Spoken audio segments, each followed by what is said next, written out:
Bismillahirrahmanirrahim. Assalamualaikum warahmatullahi wabarakatuh. Alhamdulillahirabbil alamin wassalatu wassalamu ala asyrafil anbiya'i wal mursalin sayyidina Muhammadin wa ala alihi wa sahbihi ajmain. Rabbi shrah li sadri wa yassir li amri wa hlul 'uqdatam min lisani yafqahu qawli. Alhamdulillah, bersama saya lagi dengan Muhammad Hamdan Al-Ghazali dalam Tauhid Metafisik. Apa kabar kalian semuanya? Semoga disehatkan selalu, dilancarkan segala hajat dan urusan oleh Tuhan penguasa bumi, langit, dan diantara keduanya. Karena itu adalah harta yang paling mahal di dunia, supaya kalian bisa bekerja berkarya mencari berkah Tuhan penguasa alam semesta. Nah, pada kesempatan yang berbahagia ini kita akan membahas tentang video. Buat Anda yang suka iri akan rezeki orang lain, tonton video ini. Nah, tonton video ini sampai selesai supaya Anda mengerti, tidak gagal faham, dan tidak menjadi fitnah karena kegagal fahaman Anda. Di antara 3 penyakit hati yang memiliki bahaya paling dahsyat adalah hasad atau dengki. Di dalam jiwa manusia ada unsur energi negatif yang dapat merusak diri dan lingkungan sekitar. Jika dibiarkan, penyakit ini dapat mencipta kebencian besar dari satu manusia menjadi beberapa manusia, menjadi kelompok-kelompok manusia, bahkan golongan masyarakat yang hatinya penuh hasad atau iri dengki.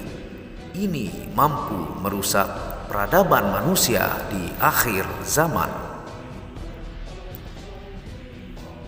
Imam Al-Ghazali dalam kitab Bidayatul Hidayah menuturkan bahwa 3 penyakit hati ini sangat berbahaya.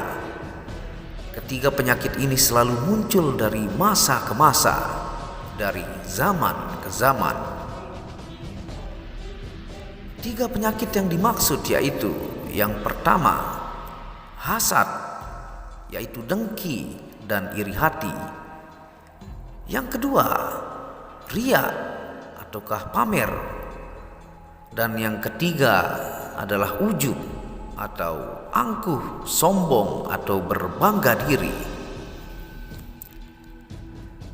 Ketiga penyakit ini akan membawa kebinasaan terhadap diri dan menjadi penyebab sifat-sifat tercela lainnya. Dari ketiga penyakit hati itu, yang memiliki dampak paling dahsyat adalah hasad atau dengki. Bahaya sifat hasad bagi kehidupan manusia. Mengapa hasad sangat berbahaya? Hasad adalah klaster problem jiwa yang memiliki dampak luar biasa bagi kehidupan ini, kehidupan diri, lingkungan, bahkan peradaban masyarakat. Betapa banyak perkelahian, percekcokan, dan peperangan fisik dengan saling membunuh dan meniadakan diakibatkan oleh munculnya sikap dengki dan iri hati ini. Rasulullah SAW mengingatkan manusia untuk menghindari penyakit hati ini. Beliau bersabda yang artinya, "Jauhkanlah dirimu dari hasad, karena sesungguhnya hasad itu memakan kebaikan-kebaikan sebagaimana api memakan kayu bakar." Hadis riwayat Abu Daud. Hasad adalah kejahatan energi tersembunyi yang dapat membahayakan manusia. Allah Subhanahu wa ta'ala menyuruh kita untuk meminta perlindungannya dari sifat ini, sebagaimana firman-Nya dalam surah Al-Falaq ayat 5. Dan dari kejahatan orang yang dengki apabila dia dengki. Janganlah hasad akan rezeki orang lain. Yang penting insan atau diri maksimal dalam ikhtiar semampu kita. Terus belajar dan mengikuti perkembangan teknologi dan zaman. Maka rezeki sudah diatur oleh Allah Subhanahu wa ta'ala melalui pergerakan hati-hati manusia, memberikan insting-insting kreatif di kepala kita dan pergerakan alam dengan cara yang tidak disangka-sangka. Semisal contoh, Anda setiap hari ikhtiar berdagang pakaian di toko Anda dengan orang yang sama, jam buka tutup sama, pelayanan maksimal yang sama, tetapi kenapa rezeki Anda setiap hari selalu berbeda? Itulah tanda Allah lebih kuasa dari akal kita. Allah mengatur pergerakan hati-hati manusia, niat-niat manusia, perasaan manusia, juga mengatur pergerakan alam semesta ini yang kadangkala perasaan dan pikiran kita tidak mampu mengontrolnya sendiri. Dan kadangkala juga Allah menitipkan pemikiran kreatif dalam kepala kita untuk membuat usaha yang kita geluti menjadi jauh lebih maju dan berkembang. Itulah makna la haula wala quwata illa billah. Tiada daya dan upaya selain kehendak Allah Subhanahu wa taala. Itulah keyakinan nyata bagi orang-orang beriman. Tentunya hendaknya kita menjauhkan diri dari sifat hasad. Cara sebenarnya mudah, cukup mensyukuri apapun yang Allah berikan. Apabila ditimpa musibah, tetaplah bersabar. Jika yang lain diberi nikmat, tetaplah berpikir positif dan ikut bergembira, karena Allah berkehendak menentukan urusan makhluknya.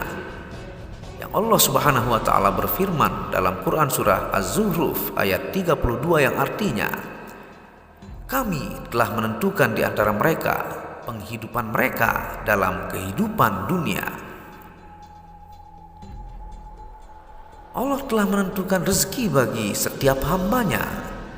Masing-masing mendapatkan jatahnya, dan itu sudah menjadi sunnatullah. Tidak hanya manusia, burung-burung yang berterbangan, hewan-hewan melata, hewan di laut dan darat, selalu Allah berikan rezekinya. Seorang mukmin tidak perlu hasad dengan pendapatan orang lain. Allah Maha Bijaksana dan tahu mana yang layak dijadikan seseorang kaya ataupun miskin. Jika seorang hamba diberi titipan rizki dengan sifatnya yang belum layak mengemban amanah rizki yang besar, maka takutnya akan menghancurkan diri, keluarga, dan alam ini. Itulah tanda sayang Allah, supaya manusia tersebut tidak menghancurkan dirinya. Sebaliknya, Allah yang Maha Bijaksana, Dia akan menitipkan rezeki besar yang halal bagi orang-orang yang layak karakternya, supaya bermanfaat untuk keluarga, sesama, dan alam semesta ini. Sebenarnya Allah lebih tahu diri kita dibanding diri kita sendiri. Mungkin banyak hal yang kita tidak sadari, sifat-sifat yang belum layak untuk mengemban amanah rezeki tersebut. Dan Allah selalu memberi apa yang kita butuhkan, bukan yang kita inginkan. Allah Subhanahu wa taala berfirman dalam Quran surah An-Nisa ayat 32 yang artinya, dan janganlah kamu iri hati terhadap karunia yang telah dilebihkan Allah kepada sebagian kamu atas sebagian yang lain. Karena bagi laki-laki ada bagian dari apa yang mereka usahakan, dan bagi perempuan pun ada bagian dari apa yang mereka usahakan. Mohonlah kepada Allah sebagian dari karunia-Nya.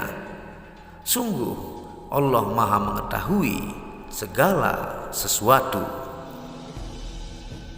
Wallahu a'lamu bishawab. Terima kasih sudah menonton video Muhammad Hamdan Al-Ghazali yang singkat, padat, dan penuh makna ini. Ulangi untuk Anda faham makna dari Allah Maha memberi rezeki dan menyuruh kita untuk bertauhid, meminta pertolongan kepada Allah Subhanahu wa taala. Apabila ada salah kata itu murni dari kebodohan saya sendiri, apabila ada benarnya itu datangnya dari Allah. Dukung channel ini untuk mengembangkan dan mengklik tombol merah subscribe gratis dan lonceng notifikasi gratis, tidak ada ruginya. Dan Anda bisa kunjungi second channel saya, yaitu Tauhid Metafisik, yang banyak membahas tentang ilmu mustika, pusaka, dan sejarahnya. Channel ketiga yaitu Maniak Akika, membahas lengkap gemstone secara internasional, gemologi, kandungan mineral, aura zodiak, dan metafisika modern. Dan channel baru yang membahas tentang batu bacan dengan kualitas bagus, batu keindahan dengan harga bersahabat. Wabillahi taufiq wal hidayah. Assalamualaikum warahmatullahi wabarakatuh. Tauhid Metafisik Produk menjual baju-baju sufi sebagai pengingat kemurnian batin diri dan batin orang lain yang melihatnya, menyebarkan virus-virus cinta ketika memakainya dimanapun berada. Tersedia semua jenis ukuran, baik laki-laki dan perempuan, ukuran panjang dan pendek. Harga promo murah dengan kualitas cotton dan sablon terbaik. Kontak admin WhatsApp 0858 1688 0424. Inilah review baju sufinya. Baju sufi yang pertama, logo Tauhid Metafisik, lambang Tauhid, yang di belakang yang ada hanya satu.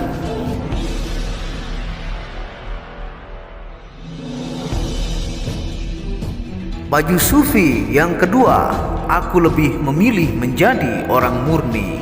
Logo di belakang baju adalah Tauhid Metafisik. Baju sufi yang ketiga, ketika hawa nafsu takluk maka damailah dunia. Tulisan di belakang adalah logo Tauhid Metafisik.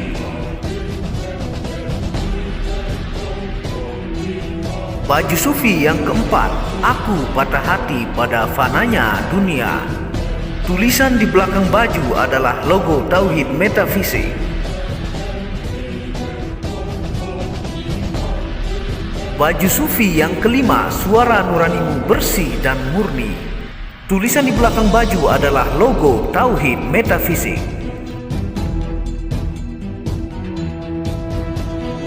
Baju sufi yang keenam, ego diri adalah dinding pembatas antara diri dengan Tuhan. Tulisan di belakang baju adalah logo Tauhid Metafisik. Segera pesan baju-baju sufi, stok terbatas. Terima kasih.